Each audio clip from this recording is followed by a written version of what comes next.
আমার মনে হয় যে আস্তে আস্তে আমরা ওই জায়গায় যেতে পারবো, যে জায়গায় আমরা বলবো যে আমরা একটা করাপশন ফ্রি সোসাইটি। যারা বাউলদেরকে অ্যাটাক করেছেন তাদেরকে খুব দ্রুত অ্যারেস্ট করার নির্দেশ দেওয়া হয়েছে। আমরা তো সবসময় আমাদের আশাটা কি যে এটাকে আমরা এমনভাবেই স্ট্রেংথেন করা হচ্ছে, যে লগুলো আনা হচ্ছে যাতে এটা ইন্ডিপেন্ডেন্টলি কাজ করতে পারে, ট্রুলি ইন্ডিপেন্ডেন্টলি যাতে কাজ করতে পারে, সে আলোকে করা হচ্ছে। এখন আমার মনে হয় যে আস্তে আস্তে আমরা ওই জায়গায় যেতে পারবো, যে জায়গায় আমরা বলবো যে আমরা একটা করাপশন ফ্রি সোসাইটি।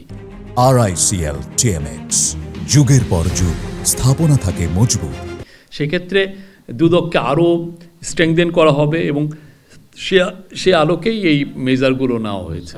নির্বাচন বা বাউল নিয়ে কোনো আলাপ হয়নি, তবে আমি যেটা জানি আমাকে সেটা হচ্ছে যে যারা বাউলদেরকে অ্যাটাক করেছেন তাদেরকে খুব দ্রুত অ্যারেস্ট করার নির্দেশ দেওয়া হয়েছে। হ্যাঁ, এবং সেই অনুযায়ী মানিকগঞ্জের পুলিশ কাজ করছে। অন্যান্য জায়গায়ও যদি যেখানেই অ্যাটাক হয়েছে সেই জায়গায় এটা তারা খুব সাঁড়াশি অভিযান করছে। খুব দ্রুত আপনারা ফলাফল জানতে পারবেন।